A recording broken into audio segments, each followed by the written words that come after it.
Tapi belum ada yang bilang saya siap kalah tapi tidak siap menang.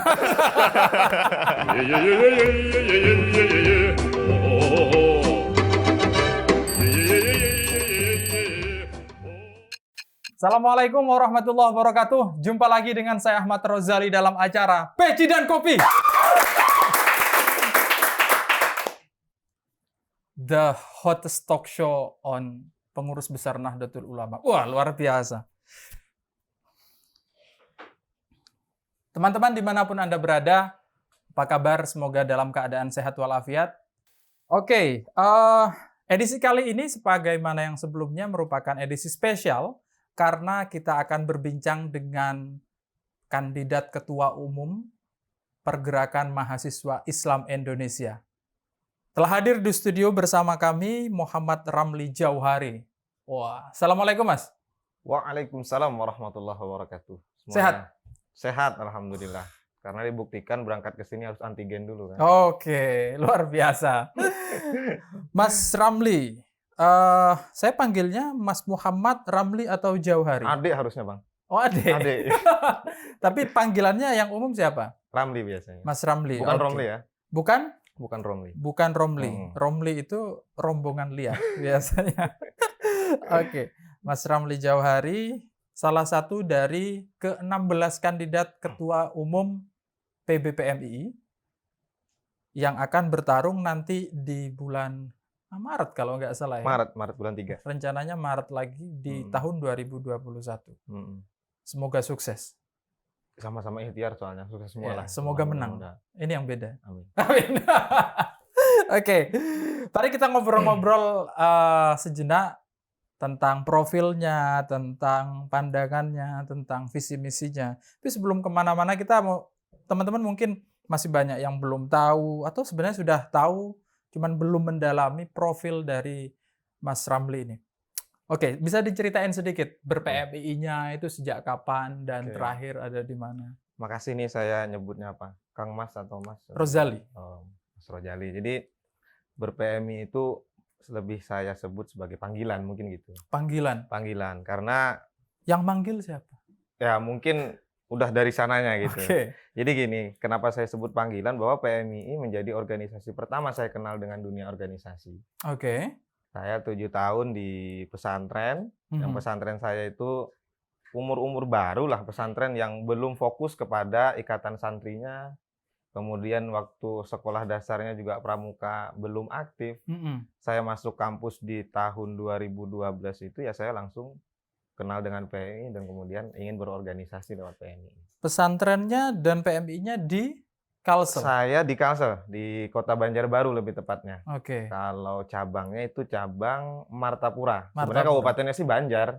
Jadi tapi orang lebih kenal dengan Martapura. Martapura, sumber batu batu-batuan lah. Batu-batuan. Batu-batuan. Ya.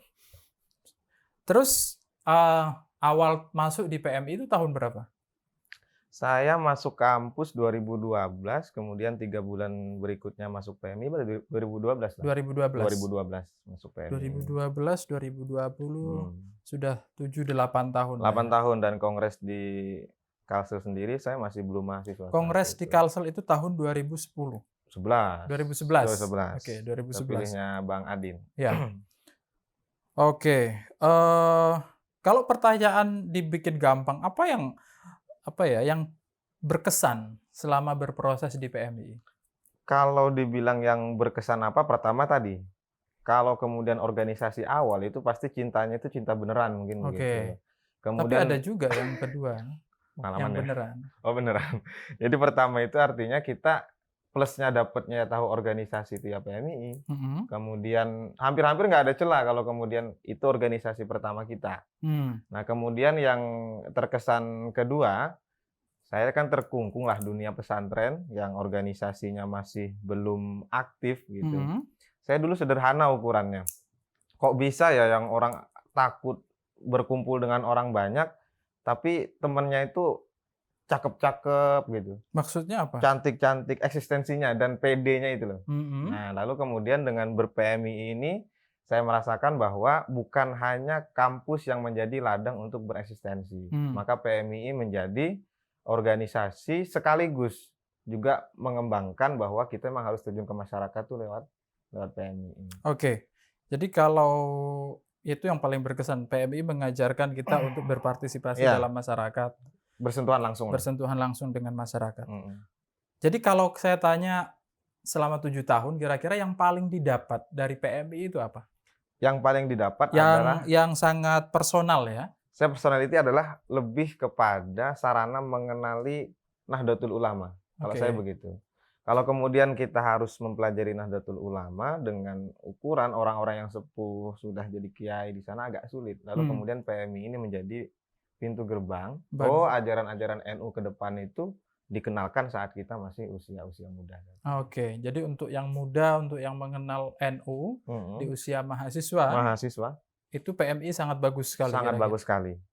Jadi kembali lagi pertanyaan, kalau Anda secara pribadi, perubahan yang Anda rasakan ketika ber-PMII sekarang, Kalau saya saya lebih secara pribadi sih ya lebih kepada uniknya memang saya selama jadi ini perjalanan aja Mas mhm. Rojali, ketua komisariat, Jadi ketua di ketua kaderisasi, komisariat dulu, ya. tahun, Kemudian 2014, 2015 ketua komisariat, terus kemudian ketua kaderisasi cabang di kaderisasi cabang, 2014-15, hmm, 15-16 ketua cabang selama nggak lebih dari 48 jam. maksudnya? Karena begitu konpercap selesai, nggak lama ada konkorcap. Hmm, Nah, kemudian cabang saya merekomendasikan saya untuk mencalonkan diri dan terpilih. Makanya usia saya terpilih itu 22 tahun 10 bulan. oke.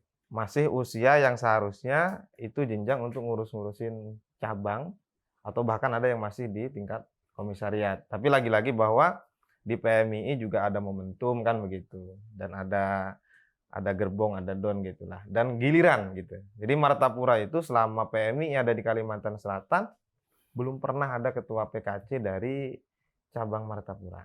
Oke. Mhm. Baru sampean? Baru saya. Oh, oke. Tapi gilirannya dulu memang langganan sekjen lah gitu. Cabang A ketua Martapura dapat sekjen Oke. gitu. Cabang C ketua sama sekjen gitu-gitulah. Nah, kalau ngomong-ngomong pendidikan, sampean sudah S2, Lagi menjalani, Mas. sedang Sedang menjalani, menjalani. ngambil jurusan Saya menjalani S2 ini ngambil jurusan Sospol. Sospol. Sosial dan politik, saya ngambil komunikasi. Oke. Tapi S1-nya saya tarbiyah. Itu harusnya nggak pakai tapi ya. S1-nya tarbiyah, Iya, S2-nya oke. sospol. Ya, S1 tarbiyah, kemudian S2-nya Sospol dan Hmm. komunikasi gitu. Oke, jadi sedang menjalani. Sedang menjalani semester 3 ini. Oke, Di Banjarmasin. di Banjarmasin. Ah. Jadi relatif Anda sekarang bolak-balik Banjarmasin, Jakarta, Banjarmasin, Terbantu Jakarta. dengan kondisi. Oh, bisa online sekarang. Via Bisa sekolah Zoom. online. Oh ya, betul.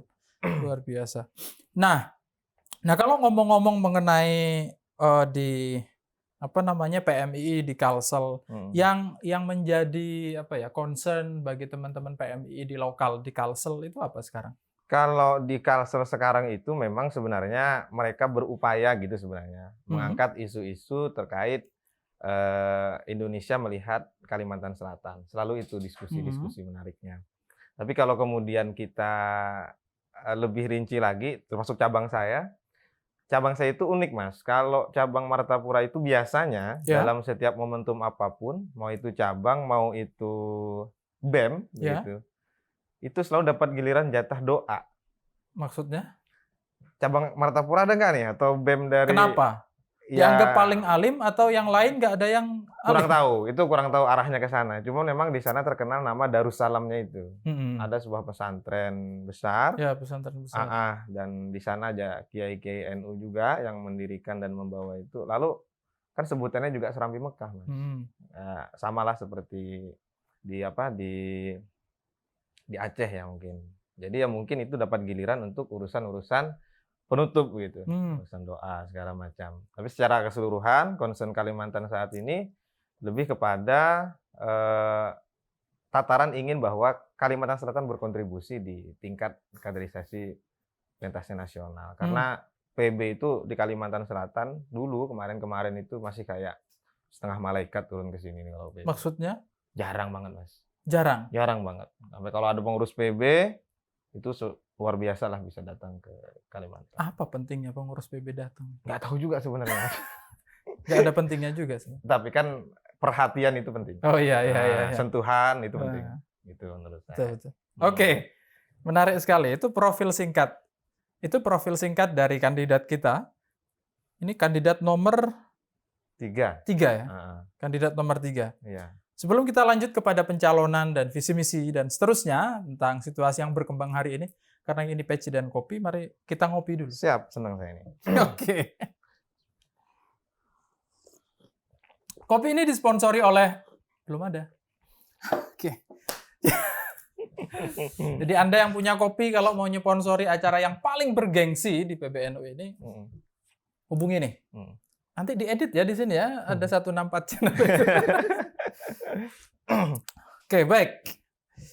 Mas Ramli, ini saya baca profilnya kemarin, itu visi misinya adalah PMI Renewable dan digitalisasi organisasi. Betul.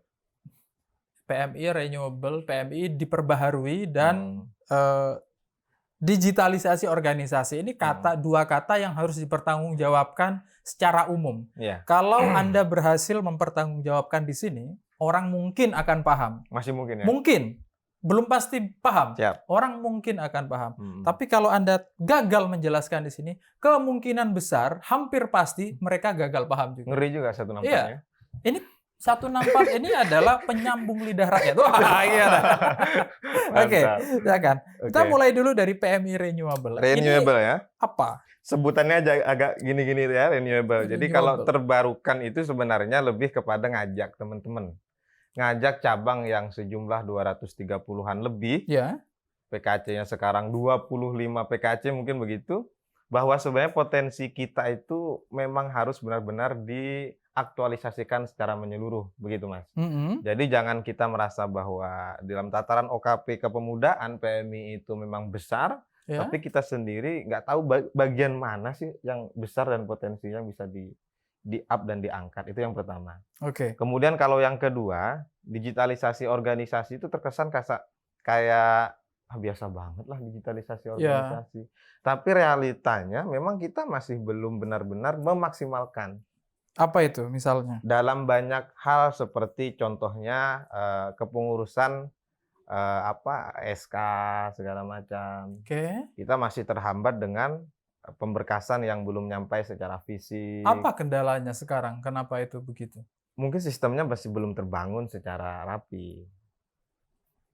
Mungkin lah ya, karena saya sendiri seperti Abang bilang tadi, saya berangkat bukan dari pengurus PB aktif pada hari ini. Hari ini belum menjadi pengurus belum. PB. Makanya saya lebih jadi merasakan kendala itu di daerah. Sangat merasakan. Karena kenapa konferensi cabang itu akhirnya hanya berlaku 1 kali 360 hari. Artinya? Hari ini konverja, besok sudah 1 hari kerja. Kalau kemudian terpotong dengan beberapa minggu dan bulan hanya urusan SK kemudian di bawah untuk beraktualisasi ditanyain kes Bangpol, mana SK-nya. Apa kendalanya menurut pengurus PB? Anda jangan bilang nggak tahu, Anda sudah lama di Jakarta. Enggak. Kalau kemudian masih dalam proses. Gitu. Masih dalam proses? Dalam proses. Sama yang seperti saya jawab kepada cabang-cabang kalau nanya rekomendasi, mungkin gitu. Itu jawaban yang paling tidak jelas dan molor. Biasa. Masih dalam proses. Seperti Anda ketika ditanya, sedang di mana? OTW. Itu OTW kalau sekali, OTW kalau kedua, OTW kalau udah ketiga itu ojo takon wae. Saya mau memperdalami nih, renewable energy. Apa yang menurut Anda belum termaksimalkan sekarang? Mas, jadi kalau kita kadang fokusnya PMI, saya itu ingat waktu PKL 2015. PKL 2015. Saya dapat buku, saya lupa pengarangnya, tapi pastinya senior kita juga PMI, bahwa salah satu kenapa PMI itu nggak bisa berkembang adalah PMI melangit. Melangit. Ya. Angan-angannya terlalu tinggi. Angan-angannya terlalu tinggi. Bukannya itu bagus? Ya kalau dilaksanakan. Berarti masalahnya karena tidak dilaksanakan. Iya, pastinya melangit itu bagus, tapi kalau kemudian tidak dibumikan, lalu akhirnya itu sebatas angan-angan. Nah, pertanyaannya, saya menanyakan itu di tahun 2015. Buku itu ditulis tahun 2011 kalau nggak 12. Di 2020 masih sama. Masih sama. Masalahnya di mana? Ya karena itu tadi, bahwa PMI itu kadang memahami dengan konteks-konteks aktual yang tinggi begitu. Tapi untuk Oke. kedaerahan, kadang kita buta. Makanya saya sangat pengen ya Mas ya, otonomi daerah itu menjadi bagian diskusi yang berkesinambungan di setiap Oke, cabang. sebelum ke solusi, ini gagasan PMI Anda anggap terlalu melangit, sementara realitanya nggak mencapai ke situ, kira-kira gitu? Kalau enggak sih enggak, belum Heeh, terrealisasi belum secara penuh. terrealisasi. Iya, Menurut Anda solusinya apa? ada. Jadi solusinya itu saya tulis juga di visi misi saya, karena itu bagian dari legitimasi pencalonan. Ada 4 Mas. Sebenarnya saya pengen solusi-solusi sekarang ini harus 3 terus, karena kita nomor 3 kan. Oke. Trihikmat, Trimoto, Trikomitmen kan 3 semua. Mhm. Tapi ini harus 4 saya. Heeh, nggak Yang bisa itu. nggak bisa ini. Ya, Konsolidasi pikiran. konsolidasi pikiran. Ya, artinya apa yang menjadi visi besar PBPMI itu harus juga diketahui secara penuh oleh PKC, Oke. diketahui oleh cabang. Kemudian cabang bertugas untuk mensosialisasikan kepada Melakukan ya, bukan mensosialisasikan semata, tapi masih melakukan. sosialisasikan kepada komisariat dan Oke. cabang. Kemudian mengajak mereka untuk melaksanakan. Oke. Itu adalah konsolidasi pikiran. Oke. Yang kedua, konsolidasi organisasi. Mhm. Nah, artinya organisasi kita ini sudah benar-benar secara pelaksanaannya itu memaksimalkan semua potensi yang ada atau enggak. Mhm. Dan SK itu kan ada BPH, bisa kita menambah lembaga-lembaga untuk Mhm. mewadahi minat dan bakat Oke. gitu. Yang ketiga adalah konsolidasi program. Nah, jadi yang namanya program ini kan kita bisa mengaitkan internal dan eksternal. Misal senior kita punya program dalam tataran beliau sudah ada di bagian orang yang punya kewenangan. Oke. Atau stakeholder lain misal dengan instansi-instansi yang lain yang langsung pada cabang. Mhm. Yang terakhir adalah konsolidasi jaringan. Oke. Nah, harusnya konsolidasi jaringan, program, pikiran, dan organisasi itu Mas, itu dilaksanakan keempat-empatnya dalam setiap seremonial PMII, saya bilang. Oke. Contoh, PB turun ke cabang, 4 itu harus dilaksanakan. Bentuknya itu bagaimana kalau Gini, pelaksanaan teknisnya? PB datang ke satu cabang untuk melantik, bukan sekedar melantik dan pulang, Mhm. tapi menyampaikan apa yang sedang digodok dan dibicarakan di PB PMII Mhm. untuk pikiran. Oke. Yang kedua, bagaimana pengelolaan organisasi, itu yang kedua. Yang ketiga, terkait masalah program. Program apa yang bisa dibawa nih, biasanya dari pusat itu kan lebih banyak linknya begitu. Iya. Yang terakhir, jaringan ini yang penting. Artinya melibatkan senior-senior atau alumni yang sudah bertahan di setiap cabang. Nah, kalau keempatnya dilaksanakan, itu akan terukur. Oke. Mhm.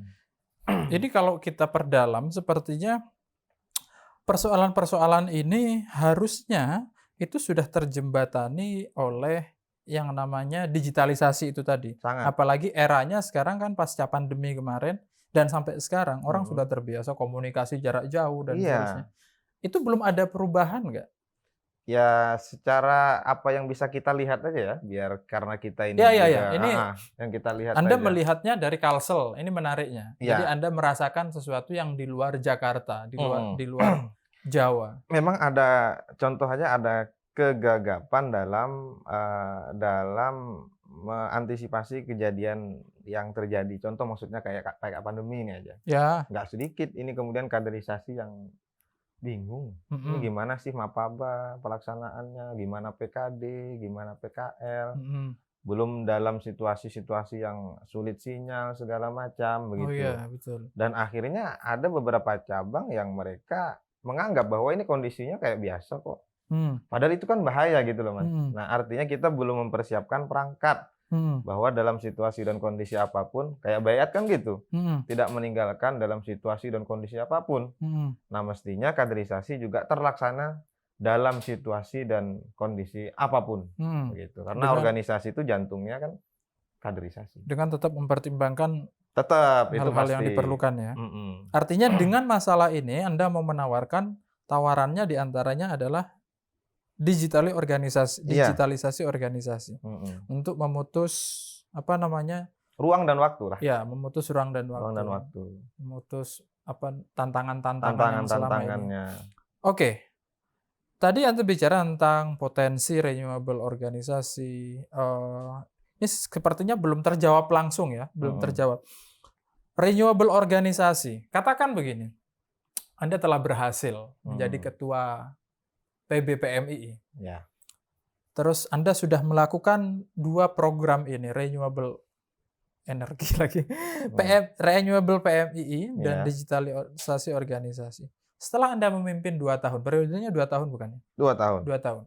Setelah Anda memimpin 2 tahun, PMII itu bedanya apa? Kalau Anda bayangkan dari yang sekarang dipimpin oleh Ketum Agus sama yang dipimpin oleh Ketum Ramli misalnya. Jadi kalau 2021-2023, saya ingin berusaha berikhtiar memaksimalkan dan memastikan bahwa masalah hari ini itu nggak ditemui di 2024. Apa? Kita tidak berbicara masalah. Bicara Saya ingin Anda membayangkan bentuk jadinya PMII di waktu itu ketika Anda, karena sudah terjadi digitalisasi organisasi misalnya, terus sudah terjadi renewable PMII, itu bayangannya PMII itu sudah terjadi apa? Misalnya program kerja dari pusat tersambung, terus kemudian ini kan sudah mesti terbayang ya. Jadi kita sudah lebih maju dari yang Anda sekarang duduk sekarang di 2020, 2021, 2023 itu PMII jadi apa? Jadi kalau ini terlaksana begitu kan ya? Ini terlaksana dengan segenap. Bukan kalau, ini sudah ini terlaksana gitu. Karena Anda sudah jadi ketua PB dan sekarang tahun 2023. PMII itu bentuknya bagaimana? Sekarang saya jabat nih misal ya, saya sebagai ketua umum. Kita akan bisa melihat Mas bahwa PMII yang sejatinya memang kemudian didamba-dambakan dalam internal. Contoh, makanya saya libatkan di situ ada PMII dengan NU relation goal begitu. Artinya ada relasi yang diharap-harapkan. Itu tidak akan lagi menjadi buah bibir. Ternyata memang PMII ini adalah kaum-kaum intelektual NU ke depan. Itu jangan lagi menjadi pertanyaan. Tahun 2023 itu sudah real bahwa NU mempunyai lumbung kader yang memang memahami secara penuh untuk mengurus NU di daerah. Memang sekarang masih jadi pertanyaan? Masih dong. Kenapa itu? Ya faktanya memang kadang memang di dinamika kaderisasi kita yang berkader aja ada yang nggak serius. Apalagi yang nggak melalui jenjang kaderisasi. PMII maksudnya? PMII dan kemudian ke bagaimana masa depan kader sebagai kader NU ke jenjang organisasi yang lebih. Maksudnya kader NU yang lewat PMII saja itu tidak serius kadang-kadang, apalagi yang tidak lewat PMII begitu? Bukan. Maksudnya kalau lewat PMII itu ada satu kepastian sudah bahwa dia ada dasar-dasarnya. Nah kadang ada juga yang nggak pernah berkader di tataran mahasiswa maupun pemudanya, kemudian ikut kaderisasi sekedar hadir dalam tingkatan kaderisasi saja, tapi tidak memahami. Padahal dia untuk mengurus Nahdlatul Ulama. Itu yang pertama. Artinya tidak ada lagi kebimbangan terkait masalah kader-kader yang dipersiapkan di masa depan. Tidak ada kebimbangan mengenai kualitas kader. Kualitas boleh ya. Terima kasih ditambahkan. Kualitas kader. Saya sedang membantu Anda menjelaskan kepada orang banyak. Siap. Jadi bukan menjelaskan ke saya, kepada orang banyak. Ini yang penting. Kemudian yang kedua, terkait masalah konsolidasi jaringan. Kadang kita tidak juga sedikit nih diskusi di cabang-cabang bahwa kita alfa di bagian orang yang punya kebijakan lebih untuk memudahkan perjalanan organisasi. Kita anggap sederhana, penyelenggara pemilu semisal. Di sana ada penyelenggara pemilunya, ada pengawas pemilunya. Kadang kita berlomba-lomba, kan orientasi organisasi cuma 3 yang saya pahami Mas. 1 bisnis, kedua politik, yang kedua akademisi. Yang ketiga? Jangan duanya 2 kali tadi. Ya, 1 bisnis, 2 politik, 3 akademisi. Nah, kadang kita berlomba-lomba untuk peserta politik. Anda yang mana dari ketiganya? Belum, saya belum. Belum. Tapi kita bicara 2023. Yang jelas saya mungkin arahnya kedua. Kedua, ke politik. Iya. Menarik. Jadi kadang kita berlomba di jalur yang kita sebagai peserta. Mestinya kalau kita berada di jajaran orang-orang yang ada di pemilik kebijakan, pengatur, ibaratnya wasit, penyelenggara, tentu kita akan lebih mudah. Artinya di tahun 2023 ketika Anda telah memimpin itu, penyaluran kader kepada stakeholder. Jadi kader ini sebagai potensi bisa disalurkan ke stakeholder. Bisa. Karena selama 2 tahun Anda sudah bekerja menyambungkan itu. Iya. Menarik. Lalu ada lagi yang Anda bayangkan akan terjadi di 2023 setelah Anda memimpin? Ya artinya pasti akan ada pertambahan Mas Nias. Pertambahan apa? Pertambahan terkait masalah untuk cabang-cabang yang saat ini sedang dalam tahapan persiapan. Pertambahan apa itu? Jumlahnya? Jumlah, Oke. jumlah karena itu penting. Mhm. Demokrasi kita penting. Maksudnya kota-kota atau kabupaten yang Iya, belum ada cabangnya? dan bahkan sudah persiapan yang lebih dari beberapa tahun misal. Mhm. Kan kadang memang saya sudah 3 tahun kok belum jadi definitif misal. Kendalanya apa biasanya? Ya artinya kalau sistem perjalanan dari kamu 1 tahun harus begini, dari PB itu tegas, tahun kedua kamu persiapkan ini, tahun ketiga kamu ini, semua tercukupi, ya harus disahkan Kongresmen. Mungkin nggak kalau kendalanya adalah pengurus PB kekurangan orang untuk mengerjakan itu secara konsisten? Enggak lah Mas, Enggak? enggak. Kenapa? Karena kita sudah membuat pos-pos kepengurusan itu yang memang concern di sana kan. Kemudian ada Tapi orientasi selama pengurus. ini yang membuat itu tidak terlaksana apa kendalanya? Kurang tahu, saya nggak pernah di PB Mas. Kalau menurut Anda? Menurut saya mungkin sudah disiapkan orangnya, cuman sistem untuk pelaksanaannya yang belum maksimal. Apa caranya agar orang yang disiapkan di situ bekerja secara maksimal? Orientasi per bidang. Orientasi per bidang. Per bidang. Maksudnya? Kalau biasanya PMII, struktur selesai, formatur selesai, Ya. itu kan dilaksanakan orientasi kepengurusan, begitu. Nah, akan ada orientasi kaderisasi, orientasi bidang ekonomi, orientasi bidang jaringan dan alumni, orientasi bidang-bidang yang lain. Dengan job description Betul. yang jelas. Ya, itu Nah, umum. iya. Oke, terus? Artinya mereka nanti akan berpegang dengan konsentrasi orientasi yang sudah dilaksanakan secara per bidang tadi. Jadi nggak secara umum, Mas. Oke. Apa yang akan Anda lakukan untuk memastikan itu berjalan? Iya. Itu kan persiapan di depan. Heeh. Ketika perjalanannya kan kadang orang balelo. Pertama, kesiapannya adalah kita sebagai pemimpinnya, Mas. Mari saya mau ajak Anda bicara ke sesuatu yang lebih jauh dan real yang dihadapi oleh organisasi kemahasiswaan. Saya pernah ber-PMI, terakhir kali saya menjabat sebagai ketua cabang di Jogja tahun 2011 dan sedikit banyak mungkin pengalaman saya waktu itu masih sangat relevan. Siap. Tentang kebutuhan organisasi mengenai anggaran, mengenai biaya. Oke. Apa solusi yang Anda tawarkan? Kemandirian. Caranya agar mandiri. Jadi hari ini kita kalau boleh kita bikin list lah mungkin begitu. Tidak sedikit makanya kembali bahwa kita ini basic datanya memang belum rapi begitu. Sedangkan senior itu juga larinya nggak pasti akan nggak lebih dari 3 bidang yang saya sampaikan tadi, politik, bisnis, dan akademisi. Sekalipun ya di daerah itu kadang senior kita ya akademisi yang politis. Politik, bisnis, akademisi. Saya termasuk yang mana kira-kira? Bapak ini bisnismen dan politisi. Oke, terus? Gitu, artinya memang sebenarnya ya sekalipun kita masih belum memiliki begitu ya, seorang bisnismen, senior yang bisnismen menggurita misalnya gitu, tapi minimal beliau punya kemampuan untuk kemudian sumbangsi bersama-sama dengan yang lain. Sekalipun saya juga pernah merasakan di cabang, kadang juga kuantitas senior juga tidak berjalan lurus dengan kuantitas saldo mungkin begitu, kan? Tapi artinya kita harus ya tadi mungkin ada satu langkah yang apa langkahnya? Ya tadi yang nggak ada konsolidasi program. Tidak ada konsolidasi program. Nah, saya belum selesai tadi sebenarnya. Makanya ada kemandirian yang kedua yaitu terkait kita harus sudah dorong bahwa kader-kader kita itu ya setengah wajib lah punya lembaga ekonomi. Di setiap lembaga ekonomi yang bagaimana? Kan di SK itu bisa menambah lembaga badan semi otonom yang sifatnya bisa dibentuk, tapi itu nggak apa-apa. Contoh kayak ketua lembaga ekonomi di tingkat cabang, tapi kita juga akan bukakan akses ekonomi apa di daerah itu yang lebih cepat berkembang. Bisa.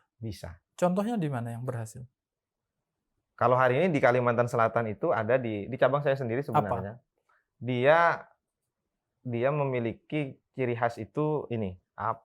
Kain sasirangan. Nah, kain sasirangan pasti setiap daerah itu pasti ada ya kan. Dan itu diproduksi sebenarnya mengadopsi juga dengan apa yang ditampilkan oleh Kopri PB hari ini. Yang dia punya baju itu. Cuman kita masih belum tahu kalau sistem Kopri hari ini apakah memang bahan, kemudian dan lain sebagainya, bagian dari apa, dari kerja PB saya belum paham. Nah, di sana itu diajarkan atau didelegasikan beberapa kader untuk mempelajari itu. Oke, mempelajari. Mempelajari itu dan memproduksi yang memang tidak hanya jadi konsumsi lokal, ketika orang datang berkunjung, itu juga menjadi Itu konsumsi. sudah berapa lama di sana itu? Masih berjalan dalam tataran baru sih sebenarnya, Bang. Berarti bukan best practices masih? Belum menjadi contoh berhasil? Belum. Tapi saya punya Berarti harapan besar tidak di sana. ada contoh berhasil sampai sekarang? Belum, saya bilang katakan Belum itu. ada contoh berhasil? Iya. Oke. Tapi minimal kalau dikatakan solusi, itu adalah solusi konkret. Itu tawaran solusi yang sejak saya kader sudah ada. Nah, makanya kan permasalahan Dan kita, sampai sekarang belum ada contoh yang berhasil. kita harus maksimalkan lagi. Karena begini, kalau kita mau challenge argumentasi itu, biasanya struktur organisasi yang berubah secara politik itu akan mempengaruhi struktur bisnis yang dibentuk secara politik. Tentu. Bagaimana Anda membatasi kedua itu? Agar struktur, misalnya begini contoh, Anda sekarang jadi ketua PKC, membentuk koperasi yang diketuai oleh orang terdekat Anda. 2 tahun atau 3 tahun setelah Anda lengser dan terpilih yang lain, apa jaminannya si ketua, bagaimana caranya Anda mengatur agar ini tidak mengintervensi sehingga sistem yang sudah established, yang sudah untung, yang sudah bagus, ini tidak diubah gara-gara ini bukan orang saya. Kita libatkan orang profesional dong, Mas. Kita libatkan orang profesional. Untuk yang dia memang memahami bahwa ini tidak ada urusan dengan kemudian apa perubahan politik sama yang Pian bilang. Karena memang bisnis itu nggak bisa dicampur dengan politik. Betul. Saya pernah kejadian begini, senior senior itu kadang bukan senior juga ya, kita juga kadang politisinya nanggung, bisnisnya nanggung, akademisinya nanggung juga begitu. Dalam dunia bisnis kan kita nggak bisa meyakinkan gitu. Kalau politik kan udahlah Bang, aman ini barang. Udahlah nggak ada urusan kita sulit-sulit. Ternyata kenyataannya banyak susah masalah. Semua. Artinya semua pada bingung, yang tahu ceritanya aja bingung, apalagi yang nggak tahu ceritanya. Poinnya adalah tadi melibatkan orang profesional untuk bertahan di koperasi itu, yang mengelola itu. Jadi siapapun yang keluar masuk dalam tataran gangguan apapun dia akan stabil. Oke, menarik.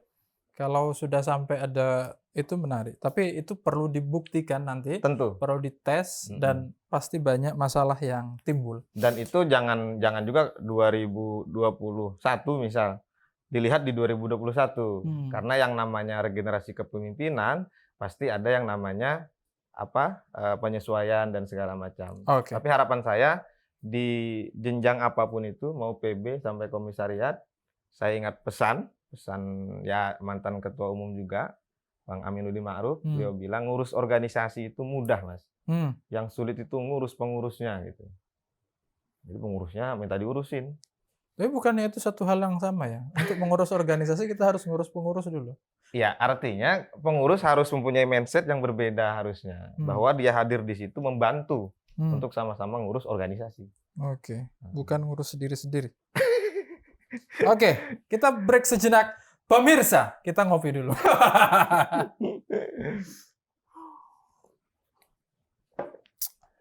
Pemulihan ekonomi, Anda punya pemikiran apa? Kalau sejauh ini, ya saya bilang di awal tadi, Mas, kalau hari ini solusi apa yang ditawarkan dan konkret, kita kalau menawarkan langkah sudah sangat sering. Hanya yang secara praktik dan ahli yang kita belum punya. Makanya kita siapkan ke depan adalah kader yang memang ada di ruang-ruang. Misal kita sudah paham lah kalau penyakit itu datang, kita kelemahannya saat ini bagian apa, ya kita siapkan di bidang itu. Itu aja solusi saya. Karena memang ini langkahnya kan ke depan begitu. Kalau hari ini sekali saya bilang, saya apresiasi kepada seluruh pengurus dalam semua tingkatan. Pengurus PMI? PMI, PKC, cabang. Anda harus bilang begitu. Oh, harus lah. Tapi memang realnya begitu. Nah, artinya bertahan di bertahan situasi saja yang sudah oke ya? Oke. Makanya ya kadang ada teman-teman yang bicara masalah kepengurusan yang sudah lewat segala macam. Maksud saya jangan fokusnya ke siapapun hari ini maklum dengan kondisi itu. Yang penting jangan menjadi permasalahan yang sebenarnya tidak substansial. Pergantian kepengurusan kan eksistensi. Tapi kalau dirubah juga kondisinya sama karena situasi begini ya nggak ada perubahan juga namanya begitu. Makanya mudah-mudahan dimulai dari kongres ini, kemudian di semua jenjang, KC, cabang, ada semangat baru lagi begitu Mas. Oke. Baik. Apa pembeda dari sosok Muhammad Ramli Jauhari di antara yang lain? Oke, sosok pembeda mungkin ya. Saya adalah orang yang siap menang dan siap kalah. Oke. Dalam artian ketika kita belum hari ini ya dapat kesempatan, saya juga meminta kepada teman-teman untuk kita bersama-sama. Komitmen saya kalau saya menang, ini tergantung kembali kepada kandidat yang lain. Ya. Saya akan melibatkan ke semuanya. Melibatkan ke semuanya maksudnya? Dalam kepengurusan. Karena memang ini juga pesan kemarin setelah check up kesehatan di rumah Kiai Nuril Huda.